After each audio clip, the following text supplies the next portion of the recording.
Jerry Salzman, president and everything else. Peter Kaufman, our resident wise man. Michelle Stevens, secretary. And Tu To, the controller.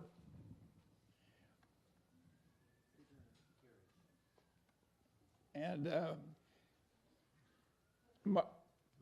Mary Jo Rodriguez, vice president, and a very important person here.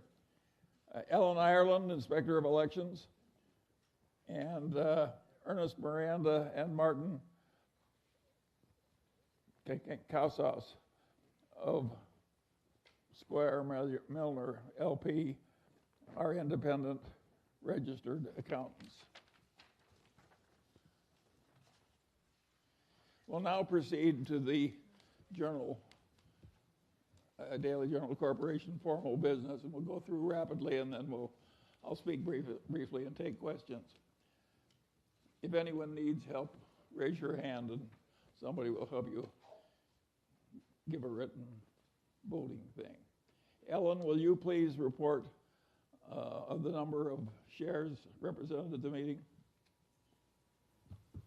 On December 21st, 2018, the record date fixed by the Board of Directors for determining the shareholders entitled to vote today, there were 1,380,746 shares of common stock of the corporation outstanding. I have a list of the shareholders who were of record as of that date, certified by the corporation's transfer agent, Equinity Trust Company. I also have an affidavit certifying the completion of the mailing of the notice of this meeting, the proxy card, and the 2018 annual report, along with a prepaid postage return envelope to the shareholders. Proxies representing 1,243,845 shares of common stock entitled to vote at this meeting have been filed. The total number of shares represented in person or by proxy at this meeting is 1,243,845, which is more than a majority of voting power of all outstanding common stock of the corporation, and the meeting may proceed.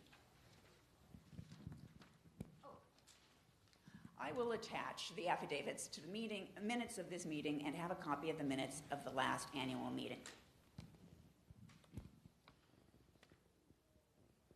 Since we have enough votes in present and a majority for election of all directors,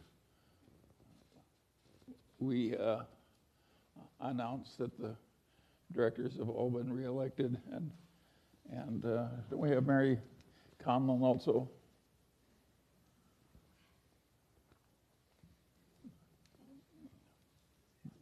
We have one new director, right? Mary Conlon, will you raise your hand for the...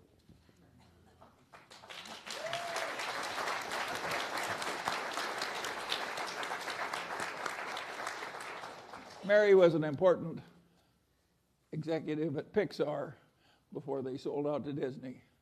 So she has satisfied one of our requirements that all directors be rich.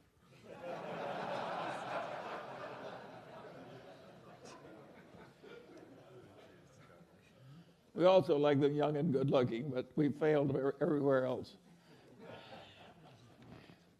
I announced that all those people are now elected as directors, and we now have to approve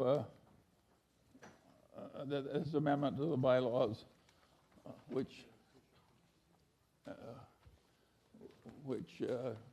accomplishes all that. The third proposal is the election of the sixth director. That's Mary Conlon, and that's just happened. And the people of the inspector of elections has evaluated the votes, and everybody has a majority. And I won't go into minor differences in the voting because I usually end up badly off. The audit committee of the board has selected Squire Milner LLP as our accountants, and we need to ratify that selection. And that's happening too as the proxies are voted. The inspector of election has tabulated the votes, and there are enough votes to do all that, and all those formal matters have now been done. Jerry, is there anything else I'm supposed to do? That's it, Charlie. was very burdensome. So many of you have come from such great distances, I'm going to speak briefly on a number of topics that may interest you. And then I'm going to take questions. It's amazing the number of people at the meeting of the little Daily Journal Corporation, which after all is a pretty small operation. We've got two businesses, one a steadily declining legal newspaper, which now earns about $1 million a year pre-tax and shrinking, and a computer software business where we're trying to automate courts and justice agencies and various other governmental departments. And that is now bigger by far in terms of prospects and customers and employees and so forth than our shrinking newspaper business. And there is can be imagined how hard it is to deal with a whole bunch of different courts in different states and their advisors and the RFP process and the bureaucracy. This is a part of the software business that the giants tend to hate. They like a business where you just stamp out an extra copy of something and 98% of the revenues go immediately into the till as cash, and there's no extra work. And that is not handling a bunch of justice agencies, attorney generals, state courts, federal courts, and so forth, all over the country with different requirements, different consultants, and of course, steady and aggressive competition. The nature of our business, it's more like technical consulting than it is just stamping out software. It's a very high service business. It's very difficult. The computer science is time consuming and difficult, but just dealing with that much bureaucracy over that many different fields with the political realities and it's just immensely difficult. So it's a very slow, grinding business, and that's the nature of the game. We've always liked it because a business like this requires a company that's very rich and very determined and is willing to keep plugging, and of course that's what the Daily Journal has done. How are we doing? Well, that's hard to judge, but I would say, watching it quite closely, that it's like a pharmaceutical company with 7 wonderful drugs in the pipeline. We have a lot in the pipeline that is very, very important to us. Australia, Canada, California. We're talking big, big markets. And our main competitor is Tyler Technologies, which is listed on the New York Stock Exchange. And of course, they've been at it a long time and are way bigger. But we are getting some significant volume, and we have some very pleased customers. And how in the hell does the little Daily Journal Corporation attract the government of Australia? Australia is a big place, but I've gotten to love the Australians, and I think it's going to succeed in Australia mightily. And so it takes a long time, and it's hard work, and it's also very difficult work. Not everybody can do this. Just the mass of complexity. We would never be where we are if we didn't have Jerry Salzman to do everything he's done over the last 10 years. Anybody else would have failed at this. Now, Jerry is 80, and he and I have one thing in common. We both use canes. When I'm not in a wheelchair, I use a cane. And so the idea of taking on the whole world when the chairman is 95 and the vice chairman is 89 and the chief executive that does all the work is 80 and uses a cane, it's a very peculiar place that you people have come a long way to. What the hell are you thinking about? It's weird. And what's happened, of course, is that we're standing a bit for some combination of basic morality and sturdy common sense. And it's amazing how well Berkshire Hathaway and the Daily Journal, for that matter, have succeeded with nothing more than basic morality and sturdy common sense. But of course, when people talk about common sense, they mean uncommon sense. Every time you hear that somebody has a lot of common sense, it means he's got uncommon sense. And it is much harder to have common sense than is generally thought. Let me give you an interesting example. In the investment world, it involves an enormous amount of high IQ people trying to be more skillful than normal. You can hardly imagine another activity that gets so much attention. And weird things have happened. And years ago, one of our local investment counseling shops, a very big one, they were looking for a way to get an advantage over other investment counseling shops. And they reasoned as follows. We've got all these brilliant young people from Wharton and Harvard and so forth, and they work so hard trying to understand business and market trends and everything else. And if we just ask each one of our most brilliant men for their single best idea, then created a formula with this collection of best ideas, we would outperform averages by a big amount.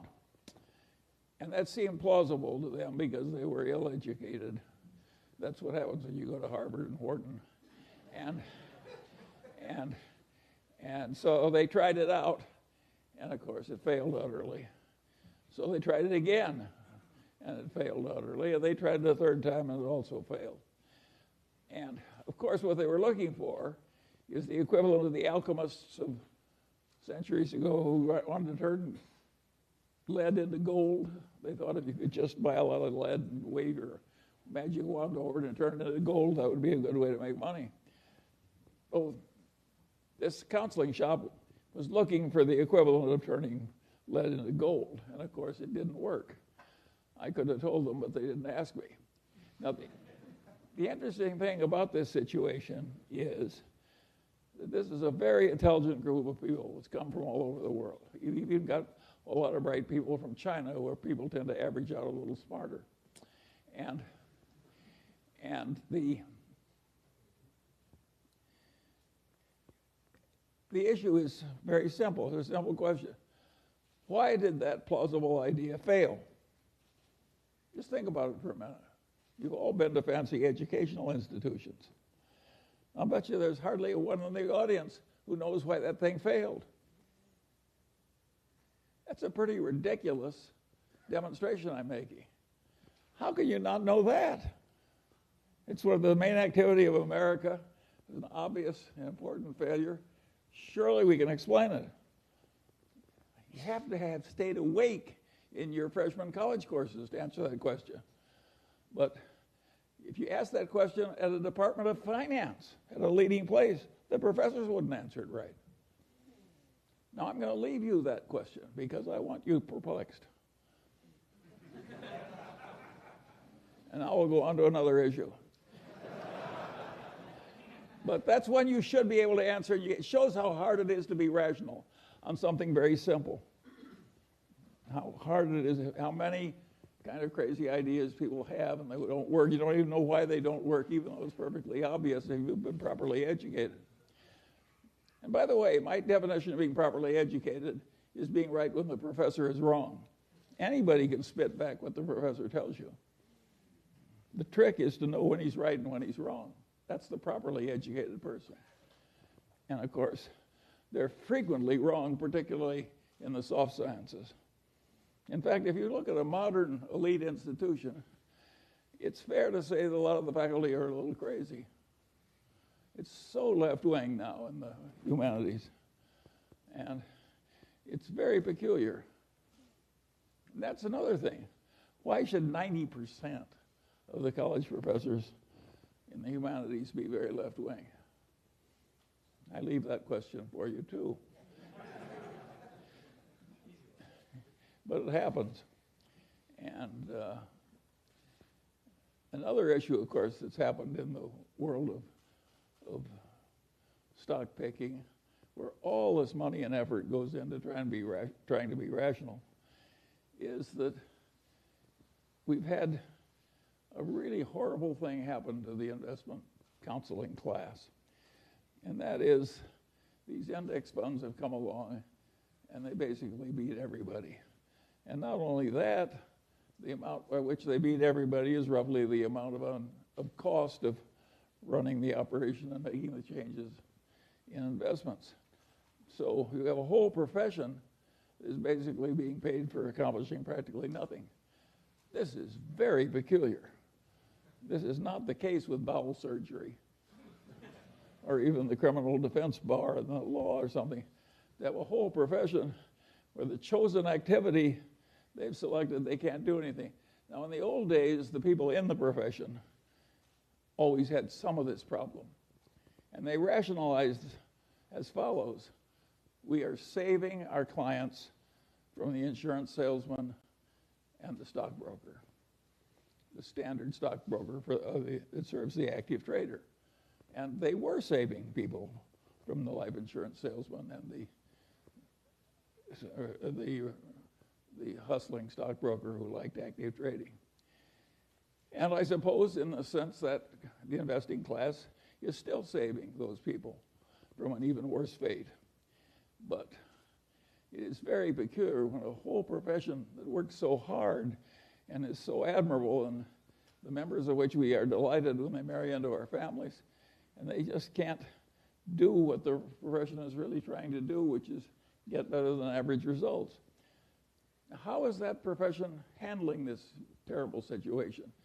As index investing gets more and more popular, and including by a lot of fancy places, well, I'll give you a very simple answer. They're handling it with denial. They have a horrible problem they can't fix, so they just treat it as non-existent. This is a very stupid way to handle a problem. Now, it may be good when you're thinking about your own death, which you can't fix, and just denial all the way to the end. But in all the practical fields of life, this problem thoroughly understood is half solved, or it's better coped with. So it's wrong to have all these people in just a state of denial and doing what they've always did year after year and hoping that the world will keep paying them for it, even though an unmanaged index is virtually certain to do better. It's a very serious problem. And think of how much New York, say, needs a flow of money from finance. Think what would happen to Manhattan if there weren't any fees for investment management or trading spreads and so on. And so it's a weird situation. And of course, it's unpleasant. Big investment counseling shops some of them shrink and some go out of business. And the value investors, of course, who many of I know because we came from that tradition, the value investors who are honorable are quitting. Boom, boom, boom. And what worked for them for years stopped working, and they're honorable people, they just quit. And they're also rich. So it makes it easy. But those who aren't rich have a hell of a problem. And it costs about $50,000 to say in Manhattan to send your kid to preschool, non-deductible. And that's just the start of an endless procession of years of vast expense. So if your game is money management, you have a serious problem. And I don't have any solution for this problem. I do think that index investing, if everybody did it, won't work. But for another considerable period, index investing is going to work better than active stock picking, where you try and know a lot. Now, at a place like Berkshire Hathaway or even the Daily Journal, we've done better than average. And now there's a question, why has that happened? Why has that happened? And the answer is pretty simple. We tried to do less. We never had the illusion we could just hire a bunch of bright young people and they would know more than anybody about canned soup and aerospace and utilities and so on and so on and so on. We never had that dream. We never thought we could get really useful information on all subjects, like Jen Kramer tends to have. And we always realized that if we worked very hard, we could find a few things where we were right, and that a few things were enough, and that was a reasonable expectation. That is a very different way to approach the process. And if you had asked Warren Buffett the same thing that this investment counseling did, give me your best idea this year, and you just followed Warren's best idea, you would find it worked beautifully. But he wasn't trying to know the whole. He would give you one or two stocks. He had more limited ambitions. I had a grandfather who was very useful to me, my mother's grandfather, and he was a pioneer, and he came out to Iowa with no money but youth and health and took it away from the Indians. He fought in the Black Hawk. He was a captain in the Black Hawk Wars, and he stayed there, and he bought cheap land, and he was aggressive and intelligent and so forth. And eventually, he was the richest man in the town and owned the bank and highly regarded in a huge family and a very happy life. And he had the attitude, having come out to Iowa when the land was not much more than $1 an acre, and having stayed there until that black topsoil created a modern, rich civilization in some of the best land in the world.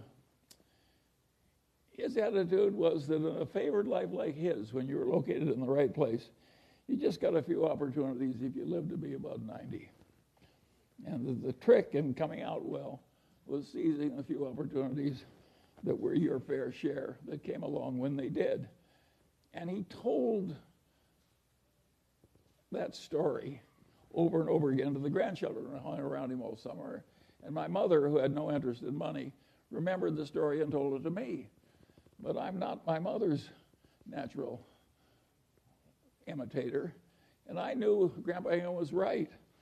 And so I always knew from the very first, when I was a little boy, that the opportunities that were important that were going to come to me were few, and that the trick was to prepare myself for seizing the few that came. This is not the attitude they have at a big investment counseling thing. They think if they study a million things, they can know a million things. And of course, the result is almost nobody can outperform an index. Whereas I sit here with my Daily Journal stock, my Berkshire Hathaway stock, my holdings in Lilu's Asian fund, my Costco stock, and of course I'm outperforming everybody. And I'm 95 years old, and I practically never have a transaction. And the answer is I'm right and they're wrong. And that's why it's worked for me and not for them. And the question is, do you want to be more like me or more like them? The idea of diversification makes sense to a point. If you don't know what you're doing and you want the standard result and not be embarrassed, well, of course, you can widely diversify. Now, nobody's entitled to a lot of money for recognizing that because it's a truism. It's like knowing that 2 and 2 equals 4. But the investment professionals think they're helping you by arranging a diversification. An idiot could diversify a portfolio, or a computer for that matter. But the whole trick of the game is to have a few times when you know that something is better than average, and invest only where you have that extra knowledge. And then if you get just a few opportunities, that's enough. And what the hell does you care? You own 3 securities and J.P. Morgan Chase owns 100. What's wrong with owning a few securities? Warren always says if you lived in a growing town and you owned stock in 3 of the best enterprises in the town, isn't that diversified enough? The answer is, of course it is. They're all wonderful places. And that Fortune's formula, which got so famous, which was a formula to tell people how much to bet on each transaction if you had an edge And of course, the bigger your edge, the more close the transaction was to a certain winner, the more you should bet. And of course, there's mathematics behind it. But of course it's true. It's perfectly possible to buy only one thing because the opportunity is so great and such a cinch, or only two or three. So the whole idea of diversification when you're looking for excellence is totally ridiculous. It doesn't work. It gives you an impossible task. What fun is it to do an impossible task over and over again? I find it agony. Who would want to do it? And I don't see why. My father had a client. He was a lawyer in Omaha. He had a client whose husband had a little soap company. And the guy died, and my father sold the soap company. This woman was one of the richest people in town in the middle of the Depression. And what she had was a little soap company in a big mansion in Omaha's best neighborhood. And they sold the soap company. She had a mansion in the best neighborhood and $300,000. But $300,000 in 1930-something was an incredible amount of money. A little hamburger was a nickel, a big hamburger was a dime, and the all-you-can-eat cafe in Omaha would feed you all you needed to stay alive for 2 bits a day. I mean, $300,000. Well, she didn't hire an investment counselor. She didn't do anything. She's a wonderful old woman. And she just took that and she divided it into 5 chunks. And she bought 5 stocks. I remember 3 of them because I probated her estate. And it was, one of them was General Electric, one was Dow, one was DuPont, and I forget the other 2. And then she never changed those stocks. She never paid any advisor. She never did anything. And she bought some municipal bonds. She never spent her income.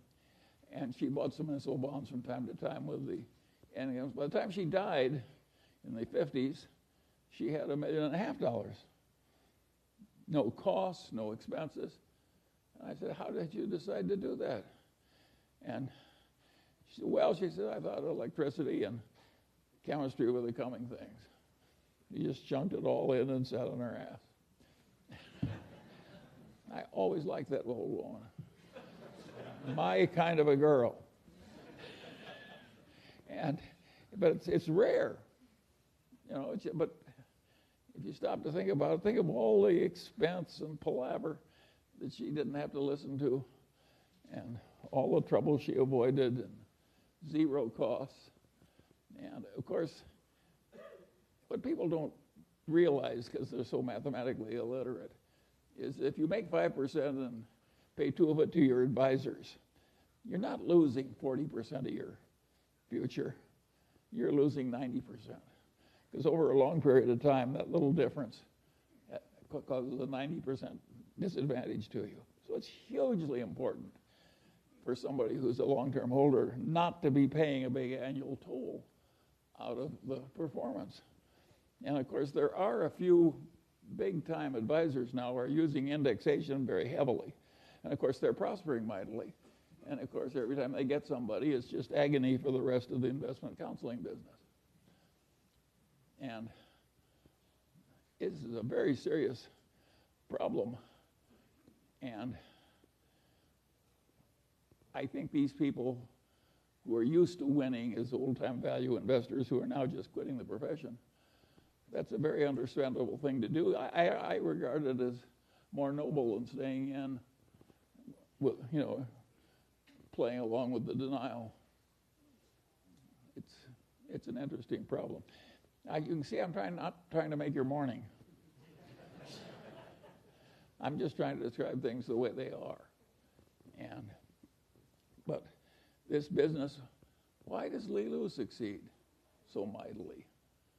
Well, partly he's sort of a Chinese Warren Buffett. That really helps. And partly he's fishing in China, not in this oversearched, overpopulated, highly competitive American market, and there's still pockets of ignorance and lassitude in China that gave him some unusual opportunities. The first rule in fishing has always been fish where the fish are. And the second rule of fishing has always been don't forget rule number 1. And Li Lu just went where the fishing was good. And the rest of us are like cod fishermen who are trying to catch cod where the fish have been fished out. It doesn't matter how much you work when there's that much competition. Every little idea I see in the world, some are going after. I sat once on an investment committee at the University of Michigan, and in came one of their successful investors, located in London. And what had this investor done in London? He decided to invest in sub-Saharan Africa. And the only marginal securities were a few banks that traded in the pink sheets. So he would buy very tiny quantities of these banks.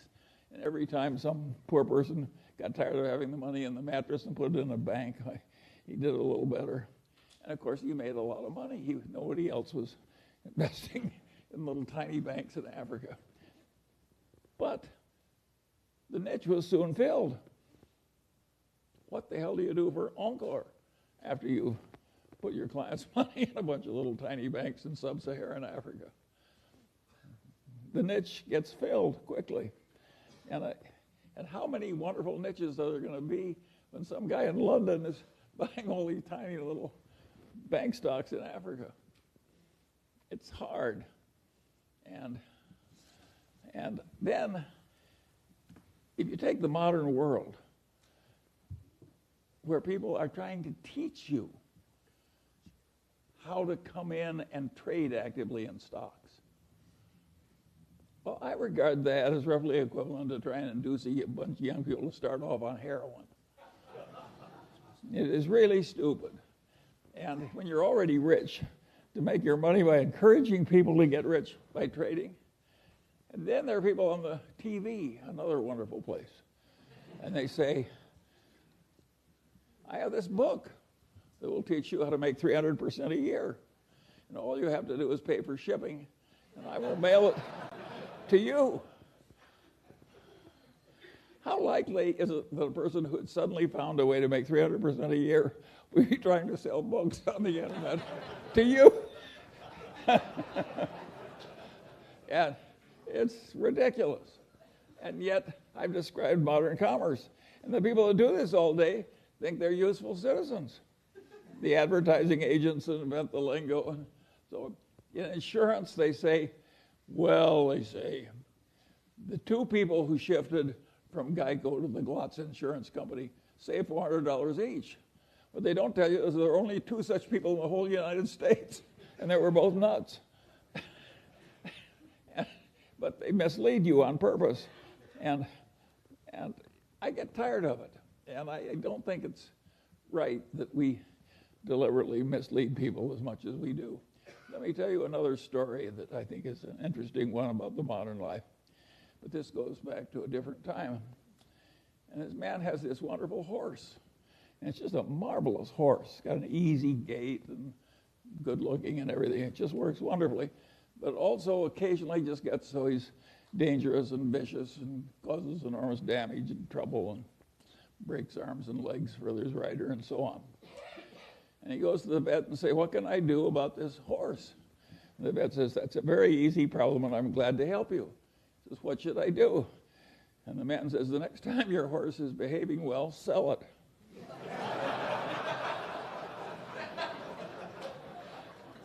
Well,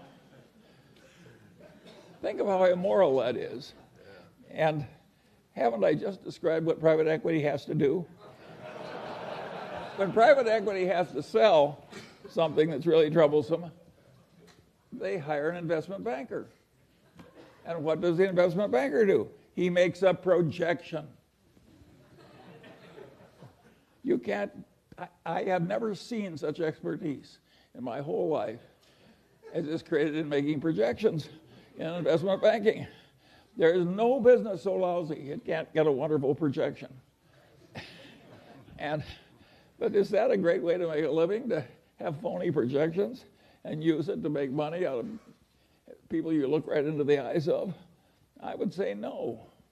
And by and large, Warren and I, we never tried to make money out of stupidity of our dumb buyers. We tried to make money by buying. And if we were selling horse shit, we didn't want to pretend it was a cure for arthritis. And And, and, and I think it's better to go through life our way instead of theirs. And I think it's always been this way. I think there's always been chicanery. Think of the carnivals, the carny operator. Think how much trickery there is in a carny operation. And people just seek out the weaknesses of their fellow man and take advantage. And you have to get wise enough so you avoid them all. And you can't avoid them if they're in your family. I have no solution to that one. But where you have a fair choice, there are just so many people that should be avoided. My father had this best friend and client, and he also had this other client who was a big blowhard, and he was always working for the big blowhard, and he wasn't ever working for his wonderful client whom I admired. And I said, "Why do you do this?" And he said, "Charlie, you idiot." He says, "The big blowhard is an endless source of legal troubles. He's always in trouble, overreaching and misbehaving and so forth. Whereas Grant McFadden treats everybody right, the employees, the customers, everything. And he gets involved with some psychotic, he walks over there and makes a graceful exit immediately. So a man like that doesn't need a lawyer." And my father was trying to teach me something, and it really worked. I spent my whole life trying to be like Grant McFadden. And I want to tell you, it works. It really works. Peter Coffin is always telling me if the crooks only knew how much money you could make by being honest, they'd all behave differently. Warren has a wonderful saying I like. He says, "If you take the high road, it's never crowded." and it's worked. Take the Daily Journal Corporation. We made quite a few millions of dollars out of the foreclosure boom because we published legal notices and we dominated the publication of foreclosure notices in the worst real estate depression in the history of modern times. And we could have raised our prices at the time and made more tens of millions of dollars, but we didn't do it. You know, when your fellow citizens are losing their damn houses in the worst recession, Charlie Munger, billionaire, raises prices. If it would look lousy on the front page of the paper for people around the honest way, should you do it? And the answer is no, of course not. Particularly when Warren always said it's probably always a mistake to marry for money, and it's really stupid if you're already rich. and it's really stupid when you're already rich to get a reputation of being a total no-goodnik.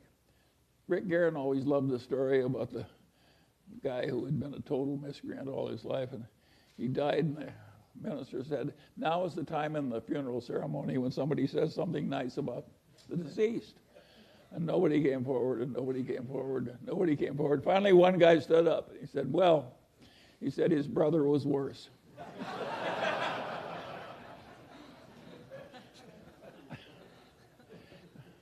Well, you can laugh, but there are people like that. When Harry Cohn died here, the saying was everybody went to the funeral to make sure he was dead. and so there are a few simple truths that really work. And when it gets to this difficult business the Daily Journal is in, I would say it is a real pleasure to be serving these courts and agencies. They need the automation. Other people are trying to take advantage of them in ways that we aren't. And we're struggling against the odds, a little tiny company. And we're taking a lot of territory. It's slow going, but the prospects are good. And of course, the nice thing about being rich is it doesn't matter if it's a little slow. And how did we get rich? Well, we remembered Grandpa Ingham, and when one of the few opportunities came along, we reached out and seized it. Think of how your life works. In my life, to give another example, the Mungers would have twice the assets they now have if I hadn't made one mistake of omission back in the 1970s. And really stupid. And I blew an opportunity that would have doubled my present net worth. That is a normal life. You get one or two. And how things work out,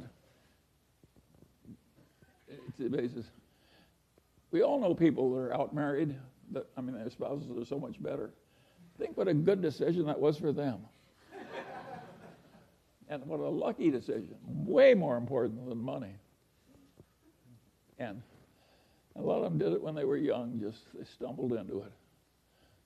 Now, you don't have to stumble into it. You can be very careful. A lot of people are wearing signs, danger, danger, do not touch, and people just charge right ahead. That's a mistake. Well, you can laugh, but it's still a horrible mistake. And it's been fun for the people on this board to know one another and work on these oddball things and to handle life's vicissitudes. Of course, it's very peculiar that we're so old. I mean, imagine a place where Gary Wilcox is one of the young men. And his wife is still a golf champion, but that's not because she's good when she's old. I mean, yeah, it's an amazing group, and that's an interesting example, too. Imagine being as old and as impaired as I am and having a pretty good time. How does that happen? Well, that is another story. I can tell a couple of other stories, too, because you like stories. Here's an apocryphal story that is very instructive. A young man comes to visit Mozart. And he says, Mozart, I want to write symphonies. And Mozart says, how old are you? And the man says, I'm 23. And Mozart says, you're too young to write symphonies. And he says, but Mozart, he says, you were writing symphonies when you were 10 years old. And Mozart says, yes, but I wasn't asking other people how to do it. Now there's another Mozart story. Here's the greatest musical talent maybe that ever lived. And what was his life like? Well, he was bitterly unhappy and he died young. That's the life of Mozart. What the hell did Mozart do to screw it up? To make himself, well, he did two things that are guaranteed to create a lot of misery. He overspent his income scrupulously. That's number one. That is really stupid. And the other thing was he was full of jealousies and resentments. If you'll overspend your income and be full of jealousy and resentments, you can have a lousy, unhappy life and die young. All you've got to do is learn from Mozart. You can also learn from that young man who was asking Mozart how to write symphony. The truth of the matter is that not everybody can learn everything. Some people are way the hell better. And of course, no matter how hard you try, there's always some guy that achieves more, some guy or gal. And my answer is, so what? Does any of us need to be the very top of the whole world? It's ridiculous. And another thing that people do that I regard as amazing is they build these enormous mausoleums. I think they figure they want people to walk by that mausoleum and say, gosh, I wish I were in there.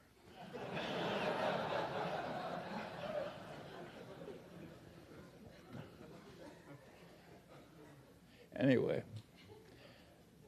you can see we've had some fun as we go along, and it's worked so well, but if you actually figure out how many decisions were made in the history of the Daily Journal Corporation or the history of Berkshire Hathaway, it wasn't very many per year that were meaningful. It's a game of being there all the time and recognizing the rare opportunity when it comes and recognizing that a normal human allotment is to not have very many. Now, there's a very confident bunch of people who sell securities who act as though they've got an endless supply of wonderful opportunities. Well, those people are the equivalent of the racetrack tout. They're not even respectable. It's not a good way to live your life, to pretend to know a lot of stuff you don't know and pretend to furnish you a lot of opportunities you're not furnishing. And my advice to you is avoid those people, but not if you're running a stock brokerage firm. You need them. But it's not the right way to make money. And this business of controlling the costs and living simply, and that was the secret. How much money? Warren and I had tiny little bits of money. We always underspent our incomes, and we invested, and if you live long enough, you end up rich. It's not very complicated. And now there is a part of life which is, how do you scramble out of your mistakes without them costing too much? And we've done some of that too. And if you look at Berkshire Hathaway, think of its founding businesses: a doomed department store, a doomed New England textile company, and a doomed trading stamp company. Out of that came Berkshire Hathaway. Now, we handled those losing hands pretty well, and we bought into them very cheaply. But of course, the success came from changing our ways and getting into the better businesses. And it isn't that we were so good at doing things that were difficult. We were good at avoiding things that were difficult, finding things that are easy. By the way, when we bought the Daily Journal, that was easy. And what we're doing now in this software business is difficult. But due to the accident of these good associations and the fact that these old colleagues have lived so long, we're doing pretty well in the new business. It has potential. And it's fun to do. And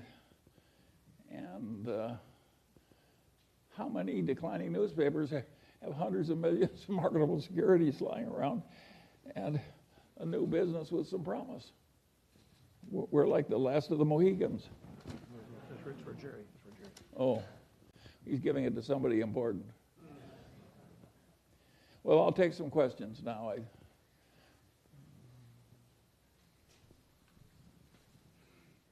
We need some system of order. I have a question. Yeah. Good Jerry, morning. Somebody want to point to these people? All right, go ahead. All right. Good morning, Mr. Munger. Happy Valentine to you. And we wish you a great health until Berkshire splits shares. My name is An Lee, and I'm from Hanoi, Vietnam. In the book Outsiders, William Thorndike lists 8 CEOs that achieve superlative performance to the S&P 500 and their peers. So other than Mr. Buffett and Mr. Murphy, did Berkshire invest in all other 6 companies of the other CEOs? And if not, why? I didn't get that. So I think... I just didn't understand the question. So Rick, my question is, William Thorndike lists 8 CEOs, and along with them is 8 companies, and 2 of them are Berkshire Hathaway and Capital Cities. So I want to ask that among the other 6 companies, did Berkshire invest in them at one time? And if you don't invest, if you didn't invest in one of the other 6 companies, what are the reasons for that? Well, I can't answer that question. I don't know the other 6 companies. But I would say, generally speaking, as things have gotten tougher, we've been better at sitting on our ass with what we have than we have in buying new ones. It's been hard to buy new ones. We haven't bought a whole company of any size since we bought the truck stop operator. So if you're having trouble at the present time with anything, join the club. Good morning. Yeah. Could you please comment on proposed legislation in Washington to restrict or tax share buybacks? To tax whom? What? Share buybacks. Oh. Well.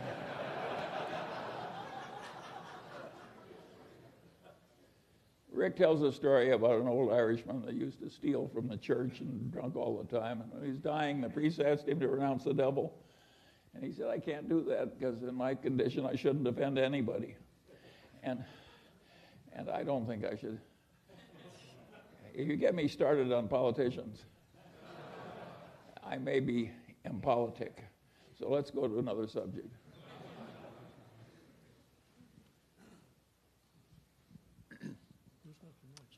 Hi, Mr. Munger. Thank you for taking our questions today. My name is Paul Smith from Los Altos. My question is about commercial banks. Many of us here, I suspect, have tailgated you and Mr. Buffett into some wonderful banking investments. Thank you for that. But my question is about smaller banks. If you look at banks with assets greater than about $1 billion in the U.S.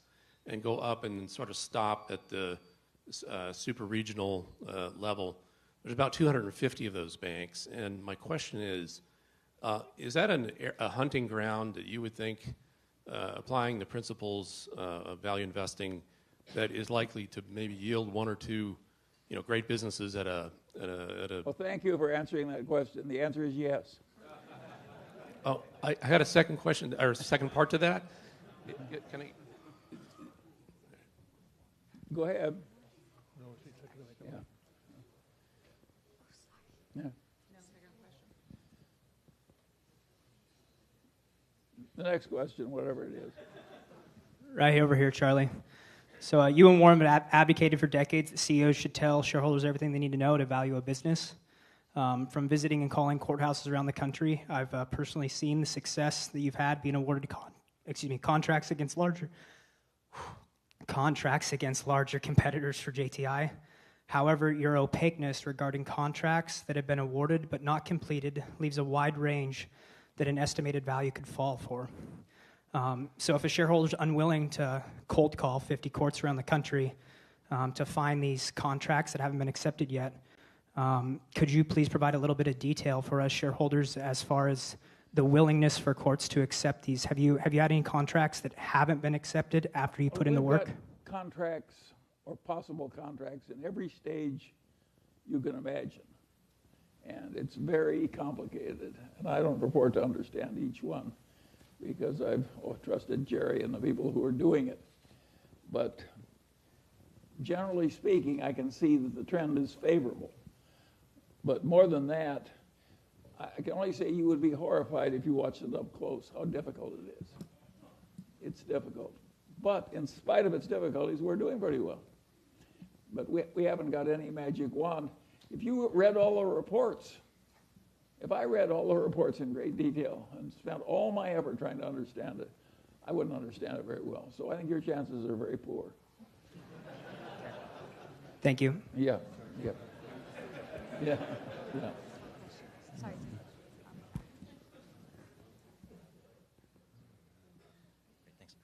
Charlie? Yeah. One of my favorite lines from you is you want to hire the guy with the IQ of 130 that thinks it's 120, and the guy with an IQ of 150 who thinks it's 170 will just kill you. You must be thinking about Elon Musk.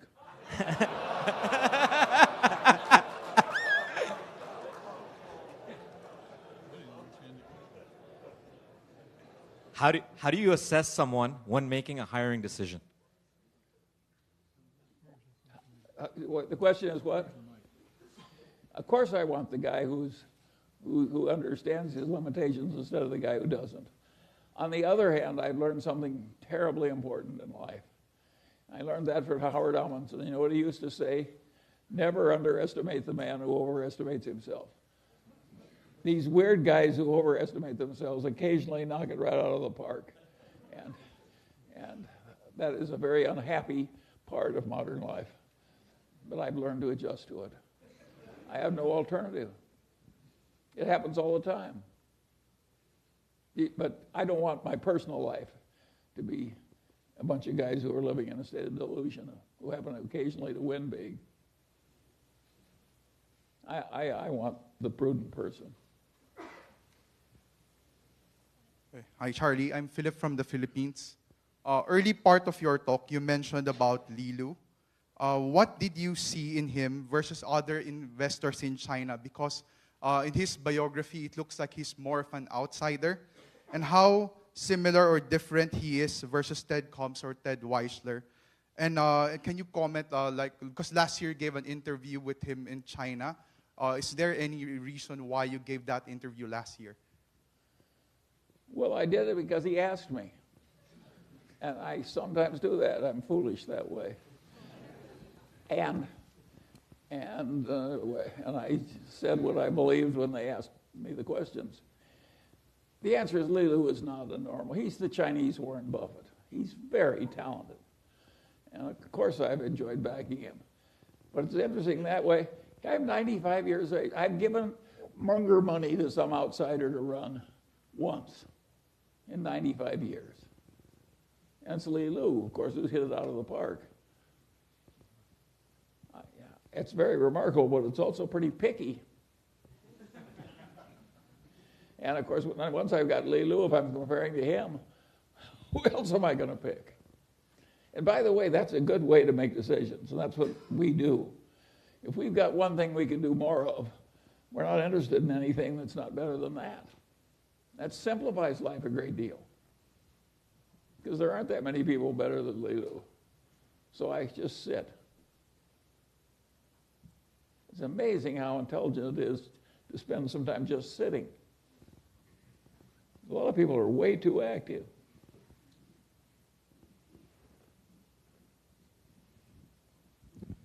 Good morning, Mr. Munger. You said in the past that you expect the U.S. to adopt a single-payer health care system, or Medicare for all, the next time that Democrats control all three branches of government. I do, yes. What will this mean for health insurers, hospitals, and medical device companies? Well, it'll be a hell of a mess. It'll still be a big business, but it will be a hell of a mess. And the existing system is so overexpensive and overcomplicated and has so much unnecessary cost, so much unnecessary overtreatment of the dying, so much overtreatment of items that would be best left alone, so much unnecessary expense. Yet on the other hand, it's the best system there is in the world in terms of the quality at the top. So it's a very complicated subject, but it's a hell of a mess. I find it demoralizing to see. In Singapore, they spend 20% of what we spend in America on medical care, and their system is way better. And what they're doing is just the most elemental common sense. But of course, it was created by one Chinese guy who was in control. Of course, it's more intelligent than the outcome of our political process. That Singapore system was created by the Lee Kuan Yew. Of course it works better. But to have it cost 20% and work better in an advanced place like Singapore. So there's a lot to be demoralized about in terms of the potential of our medical care system. And of course, it isn't that our politicians are good at fixing systems like that. So if you don't like it now, I confidently predict you won't like it later either. Still on your left, Charlie. My name's JD. I'm from Phoenix. Charlie, I read a lot of the Stoic philosophers last year, Epictetus, Seneca, Marcus Aurelius. Well, I can see why you would. Yeah. There's a lot to be Stoic about. Agreed. And as I gleaned lessons from them, there was one name that kept coming to mind, and that is Munger. So I wonder, can you talk about... Some people think Marcus Aurelius was all right.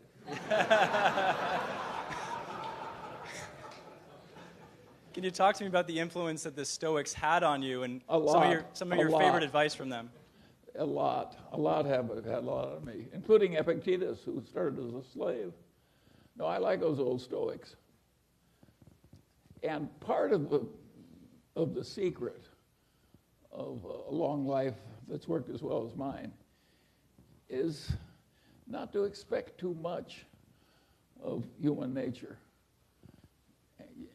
It's almost bound to be a lot of defects and problems. And to have your life full of seething resentments and hatreds, it's counterproductive. You're punishing yourself and not fixing the world. Can you think of anything much more stupid than trying to fix the world in a way that ruins yourself and doesn't fix the world? It's pretty stupid. I just don't do it. I have a rule for politicians, and it's a stoic rule, and I quit claiming to use it. It's worked so well for me. I always reflect that the politicians are never so bad you don't live to want them back. When I was young, the California legislature was full of small-time insurance brokers and lawyers looking for an unfair advantage. And they were being entertained with restaurants and with prostitutes and bars by racetracks and liquor distributors and so on and so on. Fade in, fade out. We have a different kind of a legislature now. And I just want all those old crooks and lobbyists and prostitutes back.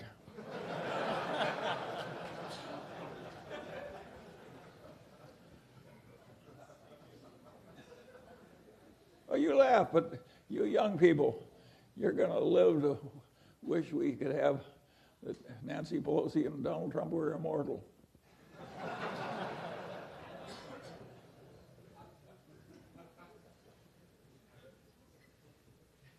Good morning, Mr. Munger. Raj Brahma from the San Francisco Bay Area.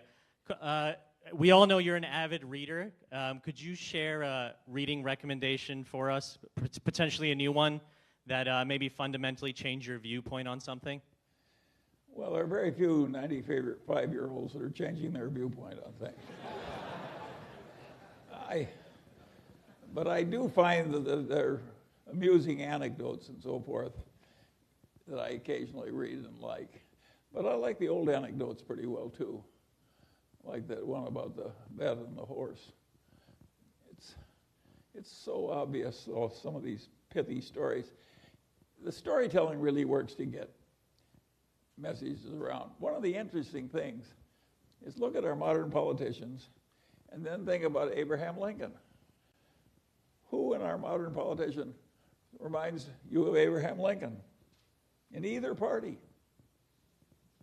Lincoln at one time was hired by some guy whose partner had died, leaving practically no money and wife and 3 children. And he owed some money to his surviving partner, and the surviving partner came to Lincoln and said, I want you to collect this money. And Lincoln said to this guy, he said, well, he says, you look like an enterprising fellow who can get that much money back pretty easily through a little effort. And if you want to wring a little money out of this poor widow and her 3 children, you'll have to get a different kind of lawyer. Does that remind you of any of our modern politicians? That was Abraham Lincoln. What a story. No wonder he's remembered. And you know who deserves the credit for Abraham Lincoln and never gets it? Is his stepmother. Abraham Lincoln was the child of 2 illiterates. But the stepmother, who his father just married in desperation to help raise the children, she took a shine to Lincoln and saw he was bookish, and she helped him all the way along.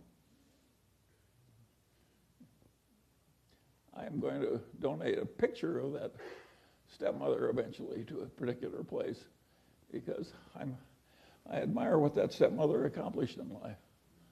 Imagine being responsible more than any other person for the life of Abraham Lincoln. Next. Charlie, my name is Yang Lee from New York, and thank you so much. And I want to say first, happy Valentine's Day. Thank you for sharing your wisdom and secret to success to life, for business, for investment. That is tremendous value for myself and many of our attendees here. My question is about intellectual property, because you're a lawyer by training. Given the complicated landscape in this field, is there a better way to share intellectual property across nations, especially in the case of Huawei? Is the bidder fight or the better legal framework to handle intellectual properties? Thank you. Well, you know, I don't know that much about the world of intellectual property. I've made my way in insurance and furniture stores and little legal newspapers and so on, and so other people are good at intellectual and good at intellectual property. I'm good at avoiding subjects, which I'm not good at. And one of them is intellectual property. I'm not surprised that the Chinese are stealing a little intellectual property. We Americans did it all the time. We stole Dickens' work. We didn't copy it. We just reprinted his copyrighted stuff. We stole the technology from the English textile manufacturers. You know, it isn't as though people haven't been pretty aggressive about wanting to know other people's ideas. This is an old problem. I do think that allowing intellectual property to have these profits is desirable, but the exact complexities of how you handle it, I don't spend much time thinking about. Hi, Charlie, and thank you for being here today and sharing your knowledge with us. In last year's Daily Journal meeting, you talked about one of the 5 aces of a money manager was a long runway. Yes. I'm young and have at least, hopefully, a 40-year runway ahead of me. How are your legs? I passed my physical with flying colors, so thanks a lot. I'd like to compound my money at the highest rate and then give most of it away at the end. Which money managers would you recommend besides you and Warren? Thank you. Well, I just said I've only hired one myself in a lifetime. I don't think that makes me an expert. Although I must say that one did work out rather well. No, I can't help you. Everybody would like to have some money manager that would make him rich. Think of how of course we all would want that. I would like to be able to turn lead into gold, but it's hard. It's very hard. And if you're finding it difficult, that just shows you understand it. Next. Charlie and Peter Kaufman, I don't have a question. I just want to thank you both for putting together Poor Charlie's Almanac. It has been an incredibly foundational book in my life and has really helped inflect my thinking on many different things. So thank you both very much for your work on that.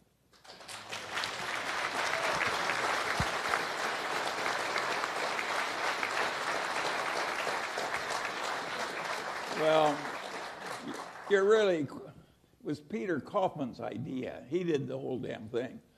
And he paid for it himself, being a rich and eccentric man. And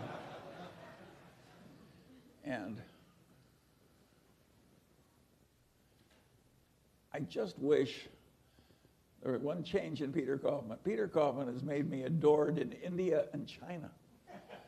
I wish the hell he could do more for me in Los Angeles.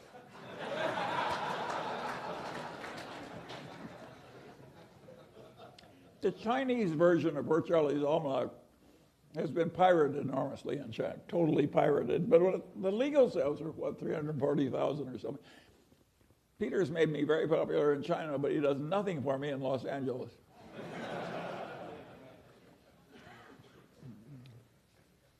Hi, Charlie. Question for you over here. You've paraphrased Ben Graham in saying that good ideas are wonderful, but you can suffer terribly if you overdo them. How do you balance that against the risk that you potentially forego an opportunity altogether or are late to enter into an opportunity for fear of that materializing? Well, the problem is thoroughly understood as half solved. The minute you point out there's a big tension between good ideas that get overdone so much they're dangerous and good ideas that still have a lot of runway ahead.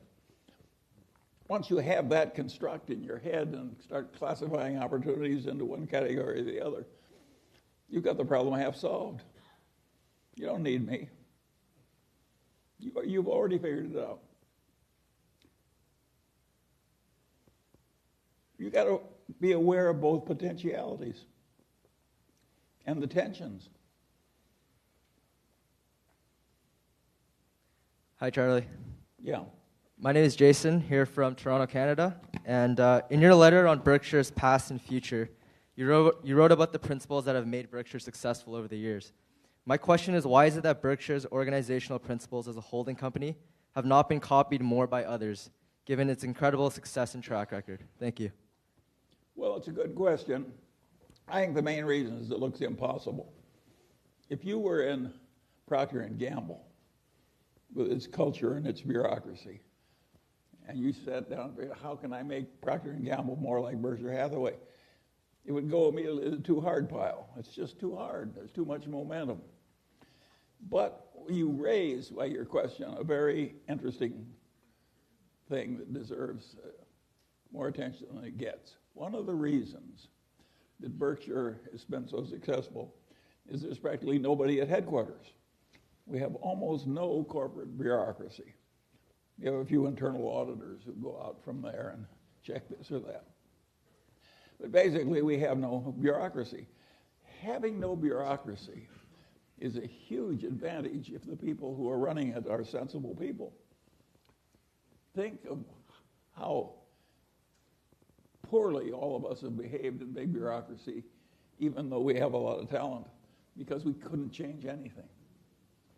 So bureaucracy has a standard bunch of evils and a standard bunch of stupid wastes and so forth. And avoiding it is hugely important. And of course, the tendency of successful places, particularly successful governmental places, is to have more and more bureaucracy. And of course, it's terribly counterproductive. And of course, the bureaucracy, the individual bureaucrats, they're benefiting from more assistance, more meetings, more this, more that.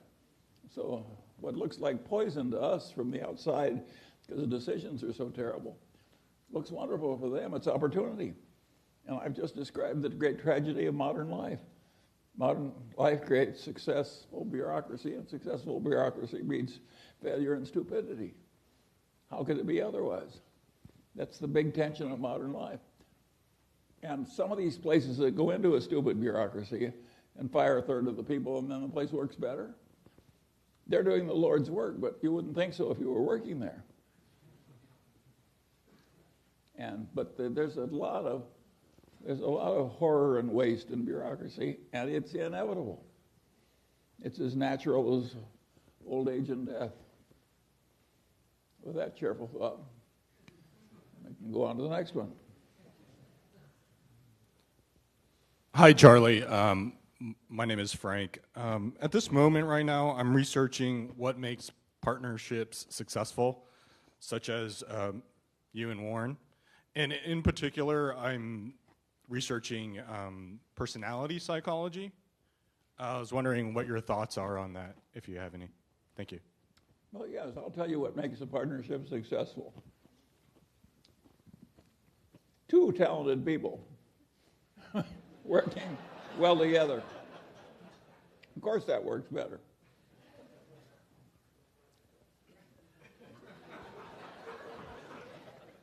Good morning. My name is Matthew Peterson. Matthew Peterson from Manhattan Beach. Mr. Munger, in the past you've praised the significance of cultures at firms like Glenair, Hewitt, and Costco. What are your views on the culture at Daily Journal, and in particular, Journal Technologies? And similar to your Berkshire 50-year essay, can you share a multi-decade vision for Journal Technologies? Thank you. Well, you got to remember that I was old when General Technologies came into being. I guess had a weak moment, and Warren and Garen talked me into it. And it worked because Jerry took a hold of it and worked miracles. So I don't deserve much credit. It's Garen and Salzman who are responsible for Journal Technology. I just clap. I'm good at clapping. Hello, Mr. Munger. I'm on your right. You speak about the importance of fishing in waters with ample fish. If you were starting out today, what sea would you be fishing in, other than in China, of course? Well, other than China, but if there's one good place in the world, that's more than my share. There are others, I'm sure, but it's hard for me to believe that anything could be better for the Mungers than China. So I can't help you. I've solved my problem. You'll have to solve yours. By the way, the water's fine in China. And some very smart people are wading in. And in due course, I think more will wade in. The great companies of China are cheaper than the great companies in the United States.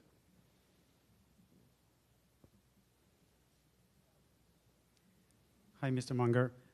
My friend Mikel and I were from Barcelona, and I have a question for you regarding long-term investment and compound interest. So I tried to remember if it was you or Einstein that said that compound interest was the strongest force on Earth.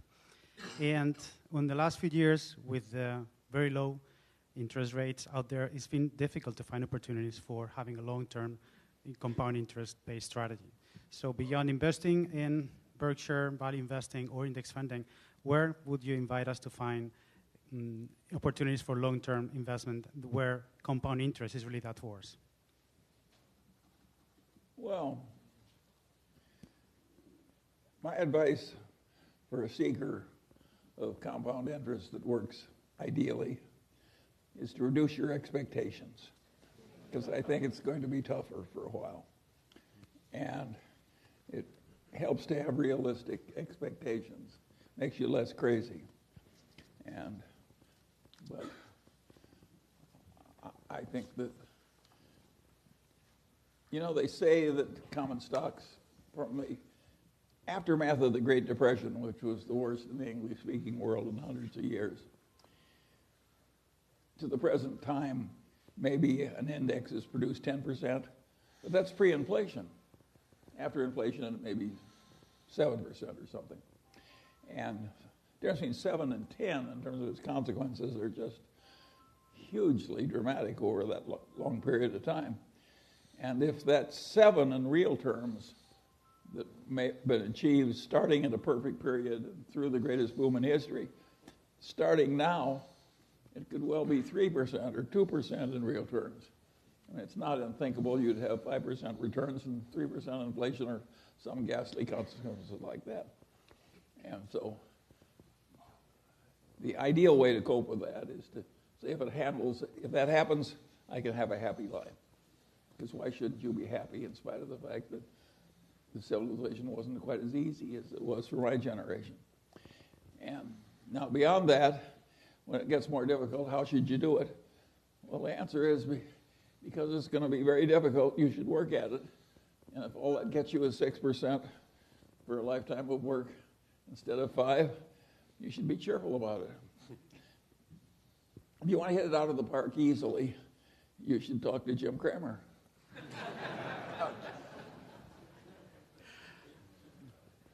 Hi there, Alex Rubalcava over on the left here. Hi. Building on the question about the corporate culture at Daily Journal Corporation, it's great to see a new board member. And I was wondering if we could ask the other board members about the long-term succession plan for the board.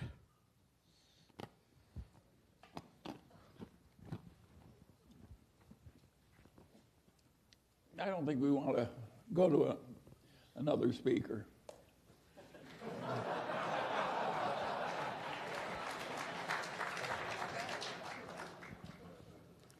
Hi. I'm curious, has the Berkshire Hathaway equity portfolio outperformed the S&P over the last 5 or 10 years? And if it has not, why wouldn't Berkshire just invest in the S&P for its equity portfolio? I think Warren, was after all a mere boy of 89, thinks that Berkshire can do a little better than the S&P.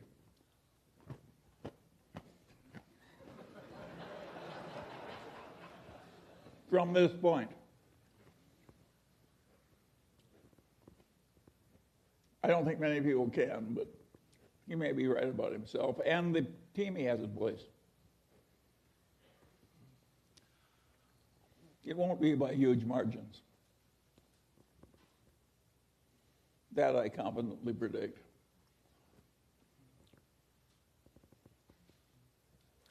Hi, Mr. Munger. Andrew Pogue over here on your right. Just a question on how you think about downside protection and how do you know when to exit an investment? Well, you're not talking to a great exiter. My Berkshire I bought in 1966. My Costco I've been a good picker, but other people know more about exiting. I'm trying never to have to exit. So you're talking to the wrong. I think there's working styles of investments that work well with constant exits. It just hasn't happened to have been my forte. So I'm no good at exits. I don't like even looking for exits. I'm looking for holds. Think of the pleasure I've got from watching Costco march ahead. Such an utter meritocracy, and it does so well. Why would I trade that experience for a series of transactions that made me a little... First place, I'd be less rich, not more, after taxes. In the second place, it's a much less satisfactory life than rooting for people I like and admire. So I say find Costco's, not good exits.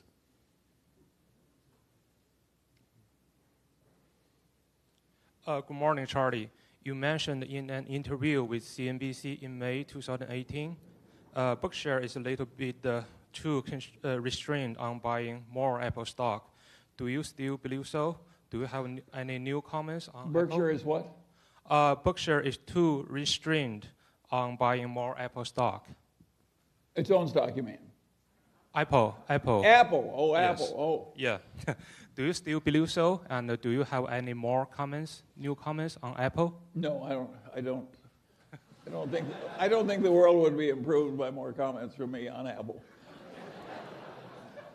You know, I'm a very opinionated man and I know a lot, but I don't know everything. I like Apple, but I don't have the feeling that I'm the big expert. Good morning, Mr. Munger. My name is JC. I am 11 years old and I come from China. My question is also You're about... certainly welcome here. My question is also about Apple. So last year you said that you wished you had more of Apple stock, but now its price has declined by a lot. So what is your opinion about its moat or the competitive advantage? Why do you think it has declined? Thank you very much. Well, I don't know why Apple stock is going up or down. I know enough about it, so I admire the place, but I don't know enough to have any big opinion about why it's going up and down recently.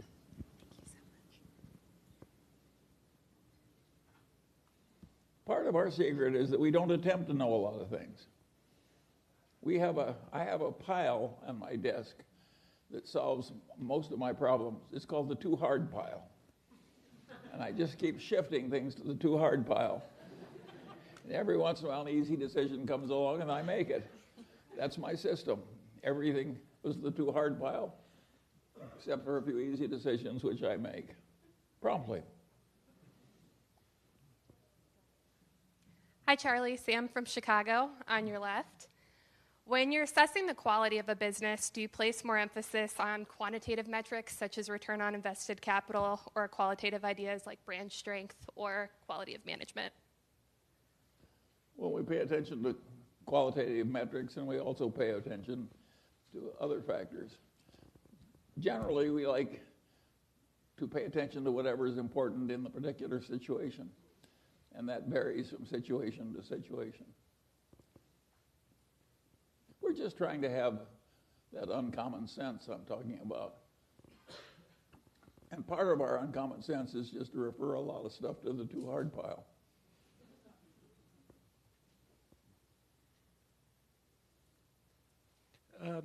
The simple life is the obvious right answer, but most of America ends up like Mozart, in debt and overspending.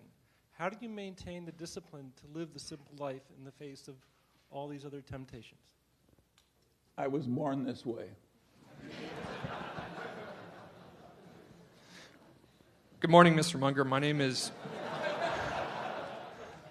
on the left, My name is Benjamin Jorvich, and I'm an engineer at BYD, and I was interested to hear your perspective on the current state of infrastructure in the U.S. and just some areas of growth that you might see in the future for infrastructure. Thank you. Well, I think infrastructure will be a big deal, practically everybody. In China, where BYD is so active, and by the way, the Daily Journal owns some BYD, but BYD is going to be huge in electric vehicles. They're already huge, and they're going to be much more huge. And then they're going to be huge in monorails, which is also a business whose time has come. And they're also huge in these lithium batteries, and the lithium batteries are being improved and materially improved. And the place is full of fanatics. And by the way, they're a big supplier to Apple and Huawei. And they're a very satisfactory supplier to those things. So I am terribly impressed with BYD. It's been one of the real pleasures of my life to Wan Chuanfu was the 8th son of a peasant. An older brother, recognizing a genius had been born into the family, he just gave up everything in life to nurture that little brother genius. Now that's Confucianism. And by the way, Confucianism will do a lot better for civilization than the Ford Foundation did. You know, Confucianism with a strong family ethos like that is a really constructive thing. And Confucianism partly created BYD. That older brother of Wan Chuanfu's was a hero. And of course, what Wan Chuanfu has done is a miracle. And of course, that was a venture capital type investment. We bought marketable securities, not Berkshire, but Liu did, and it's been a wonderful investment, and it's been a very admirable company, and I like being part of something that's inventing better lithium batteries and better monorails and so on and so on. So if you work for BYD, you're a very fortunate person, and you're going to have a wonderful life watching and participating. You could hardly have a better employer. At least if you like demanding achievement in 80-hour weeks.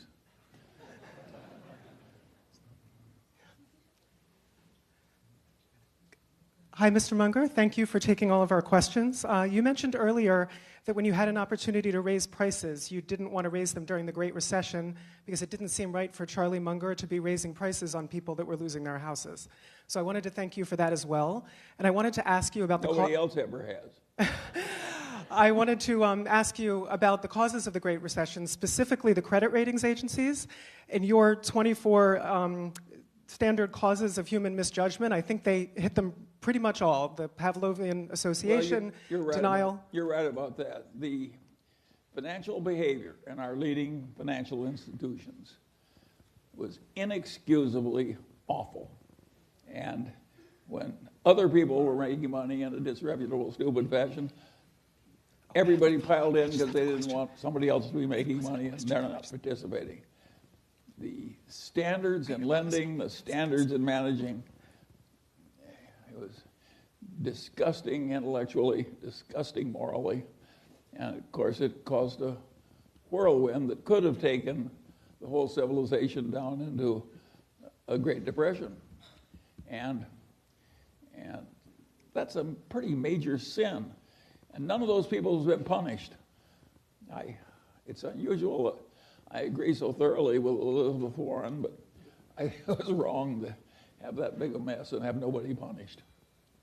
Mr. Munger, I've written a blueprint for a nonprofit credit ratings agency. I'm not going to ask for your money because I understand you're invested in Moody's and you probably do not want to give money to a nonprofit that's going to spend some time possibly criticizing Moody's ratings. But I'd love to get your feedback. It's only 10 pages. I'll hand it to your people after the event. Thank you. What is the feedback on? The feedback on a blueprint that I've written for a nonprofit credit ratings agency. It would be a verifier of ratings issued by Moody's. That is a very... Things that far out I usually leave to other people. You know, and not because Berkshire Hathaway owns a big chunk of one of the credit rating agencies, but I can see why the existing situation would draw you draw your concern. But there's some human problems I don't want to bother with. And you have just produced one. But you're right, it wasn't perfect. Hi, Mr. Munger. My name is William Andresian, down the middle. I'm a student at the University of Southern California, and my question relates to the country's national debt. We've just recently passed $22 trillion, and our debt to GDP is above 100% now, at a time when our GDP may be near a peak and interest rates may be rising. And it seems to me that politicians seem fine running a deficit because they won't be there when the crisis comes, and consumers are happy to take a deficit because it's better to consume now than tomorrow. My question is, do you think that there's something we can do about this, and if so, what should be done? Or is human psychology such that until the crisis is upon us, it's hard to imagine anything gets done? Thank you so much. Well, that's a very interesting question.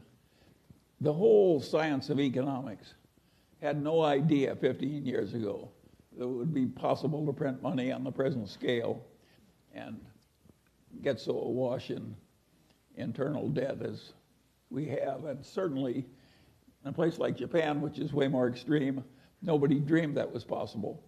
And the people who did dream it was possible, and they were few, they would not have predicted 20 years of stasis in spite of everything the Japanese did, which was very extreme. There's a lot that's peculiar in what we're doing, and eventually, if you try and solve all your problems by printing money, there'll be some disaster. And when it's coming and how bad it will be, nobody knows. Nobody dreamed 15 years ago we could do as much as we have now with this little bad consequence. And so Churchill used to say that Clement Attlee had a lot to be modest about. Well, that's the way I feel about the economics profession. They have a lot to be modest about. They thought they knew a lot that turned out not to be so. And there was a Greek philosopher that said, no man steps in the same river twice. You know, the river is different the second time he comes in, and so is the man. And that's the way with economics. It's not like physics where the same damn principles are going to apply. You do the same damn thing at a different time and you get a different result. It's complicated. And of course you're raising a very important question. And of course, nobody really knows the answer. Who knows how much of this we can get by with? My personal bet is that these democracies will eventually borrow too much and cause some real troubles. I don't know when. Hi, Charlie. I'm Jonathan Lowe. I'm from Shenzhen, China.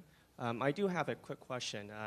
Basically, a lot of people ask you about how you determine what investment or deal to do, and you tell people that you can do this fairly quickly.